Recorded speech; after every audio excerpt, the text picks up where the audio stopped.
Hi everyone, welcome. I'm really excited to share my Mountain Time Capelet with you guys. I've got a full video tutorial ready for you guys. The pattern includes the capelet in two different yarn weights. I've got a super bulky weight version here, and I have a bulky weight version here. Here's the bulky weight version of the capelet, just so you can see. I have the collar folded over. And it's a great accessory to wear around the house over sweaters. I wear this all the time around the house in the winter if I just need a little extra layer, but it's great because I have it designed to hit just above your elbows so you can still move around and do everything you need to do. You can pull it up a little bit higher and wear it underneath a coat if you would like. So there's lots of different ways you can wear the capelet, and you can also customize it if you do want it to sit a little bit longer on you. You can make it as long as you would like. So feel free to grab the pattern. It's available in my Ravelry and my Etsy shops. The link is available in the video description, and all the supplies and everything that you need are included in the pattern. So let's get going. Okay, we're gonna cast on using our 24-inch circular knitting needles. I am going to cast on the number of stitches I need for my size to determine how many stitches you need for your size. If you're knitting a size 2, for example, you will look at the second number in a row of numbers. That's how you follow a pattern. Okay, so I'm gonna make sure I have a long enough tail to cast on the number of stitches I need, and I am going to create a slip knot and place that on my needle. And I'm going to start casting on a long tail cast on, making sure my tail is in the front. And I'm going to grab the yarn just like this, making sure the tail is in the front around my thumb, and the other yarn is around my index finger, and I'm gonna grab the yarn underneath the yarn around my thumb and go over the yarn around my index finger and pull through. So I've just cast on another stitch. So I've got 2 stitches. So you're going to continue in this fashion, casting on until you have the number of stitches you need for your size. I've got all of my cast on stitches. Now we're going to join in the round, and to join in the round we're going to cast on 1 more stitch. We will drop this stitch when we connect it, when we connect our work, the beginning and end of round here. And then we're going to lay our work flat to make sure that the cast on edge is on the inside so the work does not get twisted. And my tail is in front here. I'm going to push the stitches towards the ends of the needles here. This is why we have to use a shorter needle. A lot of times people ask me, why can't we use a 40-inch circular needle? Well, this is why. The stitches have to sit comfortably on your circular needle so you can comfortably knit in the round. So to join the work in the round, we're going to slip the first stitch on the left-hand needle over to the right-hand needle. Then this is the extra stitch we cast on. We're going to move this stitch over the stitch we just slipped over and drop it.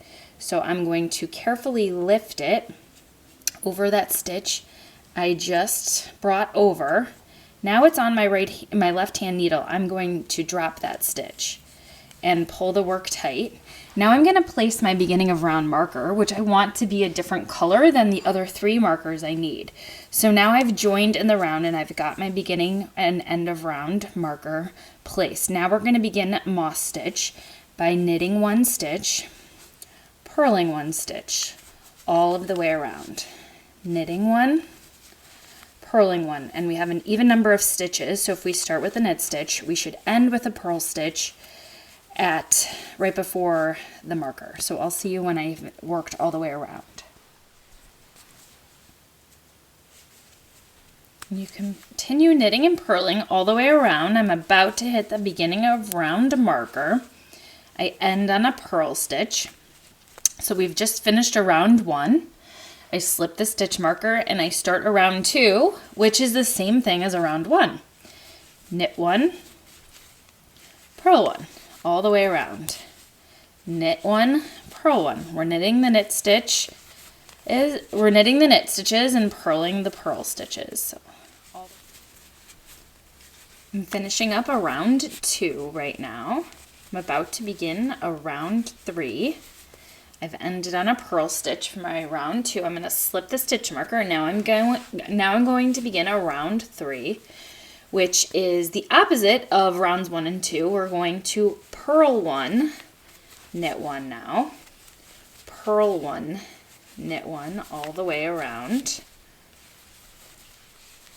finishing up around 3. And the last round in the 4-row repeat is the same as around 3. We're going to purl 1, knit 1. So rounds 1 and 2 are the same, and rounds 3 and 4 are the same. And this is a 4-row repeat. So the work starts to look like this. You have 2 knit stitches on top of 2 purl stitches, and vice versa. 2 purl stitches on top of 2 knit stitches. Finishing a round 4, which is the end of our 4-round repeat here. So now I'm going to go back and knit a round 1, which is a knit 1, purl 1. So you continue repeating rounds 1 through 4 until your work reaches the length it is supposed to for the neck part, for the collar part of the capelet, ending after a round 4. So I will see you back here once you've reached the length you're supposed to and you've ended after a round 4. Once you've continued the collar of the cowl top part until the length you're supposed to for your size, and you can measure, taking a measuring tape from the cast on edge to the end of the work. Once you've reached that length and you are ending after you've completed a round 4. So that is very important, because when we start making our increases, you need to make sure you're starting on the right round, or else the work will look a little bit different. So when you end on a round 4, you should have a knit stitch as your final stitch. You should have completed 2 sets of 2 rounds ending with a knit stitch. So we're gonna now complete a raglan. It's essentially a raglan, even though this isn't a raglan sweater. We're making increases as if it were a raglan sweater. However, we just won't be dividing for the body. So we're going to start a raglan setup round, meaning we're going to take 3 other stitch markers that are a different color than our beginning of round markers. So I have 3 yellow stitch markers, and we're going to knit around, strategically placing these 3 stitch markers to help us remember where we need to do our increases. So we're done knitting the collar, and now we have to make these increases to expand the work so that it fits around our shoulders. So to begin the raglan increase round, I'm going to start with what is a round 1, knit 1, purl 1, and I'm going to work across the number of stitches I'm supposed to for my size. So I begin working a round 1, and I complete the number of stitches I'm supposed to complete for my size.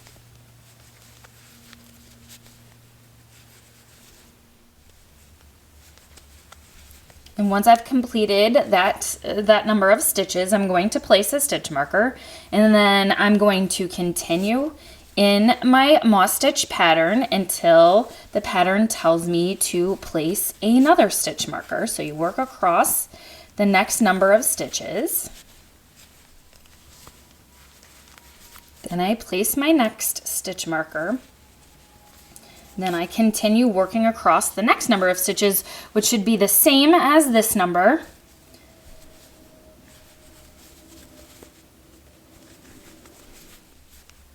Now I'm going to place my final stitch marker, and then I'm going to work across that last section to the beginning of round marker in my established pattern.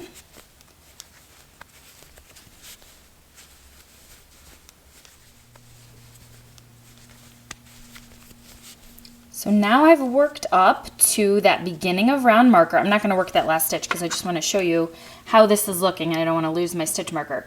So basically we have our beginning of round marker, and we've strategically placed these stitch markers all the way around, just working a regular round, but just placing these stitch markers where we need to. So basically this side and this side, the sides that are across from each other should have the same stitch counts. Okay, so this side and this side have the same number of stitches, and this side have the same number of stitches. So now we're going to start our raglan increase round. And again, this isn't a raglan sweater, but we're making our increases as if we were making a raglan sweater. We're just not going to be dividing for the body. So to begin our raglan increase round, I'm just going to finish my last stitch here. We slip that beginning of round marker. And now we're simply going to make our first increase. We're going to make increases on either side of each stitch marker. So if we have 4 stitch markers and we're making an extra stitch, we're increasing a stitch before and after the stitch marker, we will be increasing 8 stitches every increase round. So we're going to increase like this. We're going to insert the needle. We're going to knit one the front and back on either side of the stitch marker. So that looks like this. Knit into this first stitch, pull this stitch up, and instead of slipping the stitch off, we're going to knit into the back as well. So we knit into the back, and then we pull the stitch off. So now we've increased a stitch, knitting in the front and back. And then you work in the established pattern. This is, now we're going to purl into this next stitch and knit into this next stitch all the way until we get to 1 stitch before this next stitch marker. So you just continue working in the established moss stitch pattern until you get to 1 stitch before the next stitch marker. Okay, now I'm 1 stitch before the next stitch marker, so I'm going to knit in the front and back, and that looks like this. Insert my needle into the front of the stitch as if to knit, and instead of sliding that stitch off, I'm going to knit into the back now, putting my knitting needle through the back, bringing the loop over and pulling it through. Now I've increased a stitch there. I'm going to slip the stitch marker, knit 1 in the front and back again, knit 1 in the front, knit 1 in the back. So now I've increased a stitch on either side of the stitch marker. So now you're going to repeat that, working all the way across this next section until you get to 1 stitch before this stitch marker.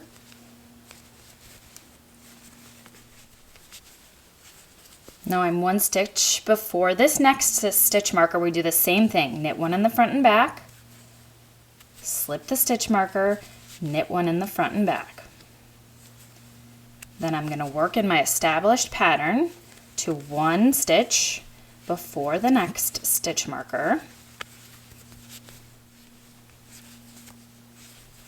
Now I'm 1 stitch before the next stitch marker, knit 1 in the front and back, slip the stitch marker, knit 1 in the front and back. And I'll just show you where I am now.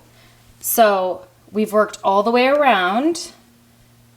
Now I'm going to work until the beginning of round marker, until 1 stitch before the beginning of round marker, and then I'll make my last increase just 1 stitch before that beginning of round marker. I'm working up to 1 stitch before that beginning of round marker. Now I'm going to do my last knit 1 in the front and in the back. I'm going to slip that stitch marker. So now I've completed my first raglan increase round. So that is round 1. So you are increasing every other round. So for a round 2, you just slip the stitch marker and we're going to knit 1, purl 1, knit 1, purl 1, all of the way around, slipping the stitch markers as you go. So once you get to your stitch marker, so this is where we've made an increase on the previous round, so you just treat this new stitch as a regular stitch. So I just finished a purl stitch, so I knit 1, purl 1, slip the stitch marker, and just knit 1, purl 1. No increases on this round 2. So just continue this all the way until you get to the beginning of round marker. Nearing the end of my first round here of just continuing that moss stitch with no increases, round 2 here. I'm ending on a purl stitch. Now I'm at the beginning of a round marker, and now it's time for another increase round. So we simply knit 1 in the front and back again, and then we're going to continue in that moss stitch by purling 1, knitting 1, purling 1, knitting 1, all the way to 1 stitch before the next stitch marker. When you work until you are 1 stitch before the next stitch marker, so we've ended on a knit stitch here, we're going to knit into the front and the back again, increase the stitch, slip the stitch marker, knit 1 in the front and the back again, continue in our moss stitch by purling 1, knitting 1, purling 1, knitting 1, all the way until 1 stitch before the next stitch marker. Now I'm 1 stitch before the next stitch up marker, knit 1 in the front and back, slip the marker, knit 1 in the front and back, purl 1, knit 1 to 1 stitch before the next stitch marker. I'm 1 stitch before the next stitch marker, knit 1 front and back, slip the marker, knit 1 front and back, continue moss stitch till you're 1 stitch before the beginning of round marker here. So it's purl 1, knit 1. So now I'm 1 stitch before that beginning of round marker. I'm just going to knit 1 in the front and in the back again. And now I've completed my second raglan increase round. And now you're just going to knit a regular round in moss stitch, knit 1, purl 1, knit 1, purl 1, all of the way around. So this is when we do our raglan increases, this is a 2 round repeat. And because we're increasing, it kind of shifts how the knits and purls sit. So while we did a 4 round repeat for the collar, this repeat is just a 2 round repeat because of the way we're expanding our stitches. It works out so that we only have to do an increase round followed by a regular round with no increases. So again, raglan increase round, you increase 8 stitches by knitting 1 in the front and back on either side of the stitch marker, and then you'll do a round where you just continue the moss stitch. So reference your pattern. You're going to continue a raglan increase round followed by a regular round every other round until you hit the number of stitches for each section that you're supposed to have for the size that you're knitting. So you can reference the size you're knitting. If you're knitting a size 2, you will just follow the second number in a row of numbers. So I'll see you back here in a little bit. I'll also show you how to switch to a longer needle here once I've started increasing to the point where the stitches no longer sit comfortably on the needles. But I just want you to see, you'll be able to start to see the raglan increases. On this side of the stitch marker, you will have a knit stitch that continues all the way through. So I'll show you what that starts to look like in a little bit. One thing I wanted to explain, if this is the beginning of a round marker, this is the part of the capelet that will sit on our right shoulder, over our right shoulder. This is the front, and this is the part that sits on our left shoulder, and then this is the back. It is the same in the front and the back, but these smaller sections represent the sides of the capelet that sit across our either shoulder, and then the longer parts are the front and the back. Again, it's the same, so it doesn't really matter, but I just wanted to explain how the spacing is set up and where the markers are placed. So in the pattern, the first section represents the section that I'm calling the right shoulder, and then the next section is the front, and the next section is the part that sits on our left shoulder, and the final section is this part that sits on our back. I just wanted to show you how to join the next skein of yarn. So when you're nearing the end, I have enough for, probably about 3 stitches or so. I am going to join my next ball of yarn. by grabbing the end of my new skein to the end of my old one, and I'm holding the yarn double here, and I'm gonna knit about 3 stitches in pattern with the yarn held double, and then I'll drop the old yarn and continue with the new yarn. So I am going to purl, knit, purl. So I've doubled 3 stitches. I've got the tail of the new skein there. Now I'm gonna drop the old one and continue working with the new one. So I just continue in my pattern, knit, purl, knit, and then you can see here that where I've joined and the yarn is double, I'm gonna treat those 3 stitches that I knit double as 1 stitch on my next round. But basically, I've joined the work and I've got these tails on the inside that I can trim and weave in a little bit more if I want at the end. And there we just joined our new skein of yarn. So I'm working all of the way around here, almost done knitting off of the shorter needles onto the longer needles. I just went straight to 40-inch circular needles, and I'm about to finish here. I did drop my beginning of round marker by accident, so I'm dropping the shorter needles now. I'm going to make sure I have my beginning of round marker on. And now I've got my work on much longer needles, so it's not all crammed up, and I can continue my increases. And I just wanted to show you what the increases are looking like now. You get this great line here right around the raglan increases. And so again, you're going to continue on the raglan increases until you get to the number of stitches you're supposed to have for your size. And make sure you end after a round 1. So after you've just completed a round where you've made raglan increases. We are now just going to knit in the round our moss stitch the same way we knit the collar. Now we're done making our increases and we're just going to knit in the round in moss stitch. So make sure you've finished after a raglan increase round.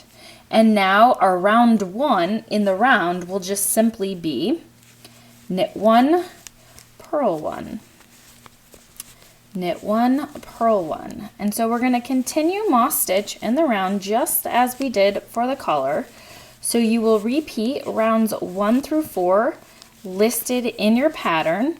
And on this first round, if you would like to remove the stitch markers as you go, you can do that. So just continue all the way up until you reach your first stitch marker.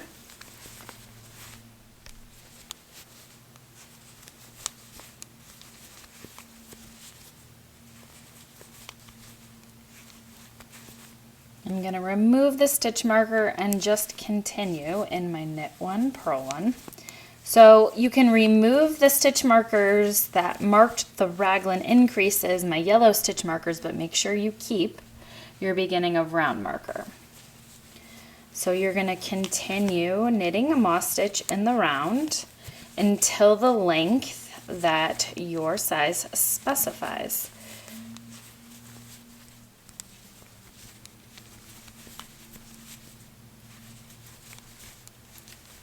So I've completed round 1 of this section, and now I'm going to move on to a round 2. You can see I removed all of my other stitch markers, but I still have my beginning of round marker, and now I'm just going to move on to a round 2. So you just continue in the pattern for a round 2 all the way around. I'm finishing a round 2, and I just wanted to note as you start a round 3, we've been doing raglan increases that have made this knit stitch line, but now we're done with that. We're done increasing. So when we start around 3, our first stitch is a purl stitch. So that's correct, but just know that we're done making those increases, so it won't line up anymore. So round 3 is a purl 1, knit 1. purl one, knit one, and the same with round 4. So continue on until you reach the length that you're supposed to for your size, and you want to make sure you end after a round 1 or a round 3. Once you've knit the body of the capelet to the length the pattern tells you to, or to the length you think you want it to be, measuring from the end of your work to the base of the collar, and I measure it from the base of the collar because sometimes people change the length of the collar. So in case you change the length of the collar, make sure you measure it from the base of the collar to the end of your work. And again, use the pattern as a guide. You can make the capelet or shrug as long or as short as you would like. You can use knitting extension cords. I have these in my Etsy shop. You can get all 3 sizes at a discount and free shipping. But I think for this, I could probably use the medium or the large. I'm going to use the medium. And this is how I like to just slide some of the stitches off so I can try my work on. And each set comes with one 60-inch and 2 30-inch cords. Great for knitting sweaters, but I just like to slide some of the stitches off, and then that way I can comfortably put this over my head without dropping any stitches. And then you can try it on, and if you like the length, you can push the stitches back onto your knitting needles and get ready to bind off. So when it's time to bind off, and I always end like 1 stitch before the beginning of round marker so I don't lose my stitch marker here. I just pull the extension cords off, and now I'm going to start binding off in pattern. And when you work this, you are finishing after a round 1 or a round 3. So your bind off round is in pattern with a second round. So I have 1 stitch here in pattern, or 1 round here in pattern with a knit 1, purl 1, and so as I bind off, I'll do another knit 1, purl 1, so it looks like it'll stay in pattern pretty well. So I'm going to slip the stitch marker. I'm going to start by knitting 1, and then purling 1, and then I'm going to slip that first stitch over the stitch I just worked, and then I'm going to continue in pattern, knit 1, bind off, slip that stitch over the stitch I just worked, and then purl 1. So after you work the first 2 stitches, you bind off the first stitch, but then you just continue by working a stitch, binding off in the pattern, and then working the next stitch, binding off in the pattern. So continue this all the way around, and this is a standard bind off. There's many different ways to bind off. I usually keep things simple with a standard bind off. I like how this looks, especially with this stitch pattern. So you're going to continue working the pattern and binding off as you go all of the way around.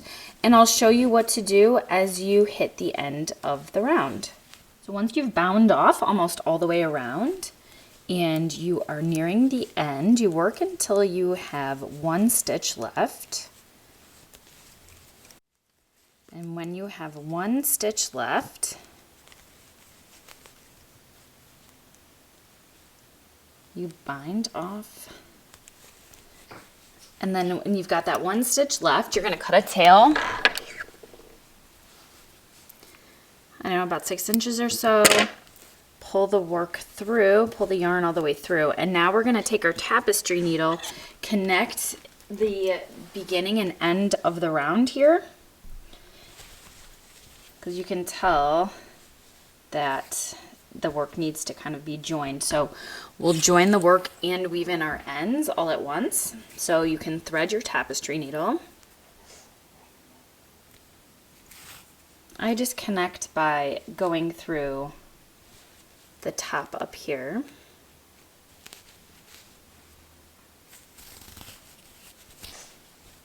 Coming back through the top on the other side, and then going back in so I can weave my ends in, and I'm just going to follow kind of one leg of the stitch up the side here and weave this in.